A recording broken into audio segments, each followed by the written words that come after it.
வாத்துக்கோழி தண்ணி குழம்பு வறுவல். வரமிளகா, கொத்தமல்லி தூள், இஞ்சி, பூண்டு, எல்லாம் தக்காளி எல்லாம் வணக்கி அரைச்சி கறி போட்டு உப்பு போட்டு வணக்கி, ஆனால் எண்ணெய் ஊற்றக்கூடாது. வாத்துக்கோழிக்கு எண்ணெய் ஊற்றக்கூடாது.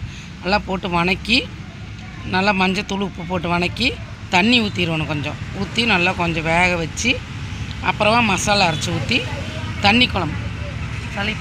சளி பிடிச்சதுக்கு தொண்டை கரகரப்புக்கு நல்லாயிருக்கும். தண்ணி குழம்பு எடுத்துகிட்டு வறுவலது.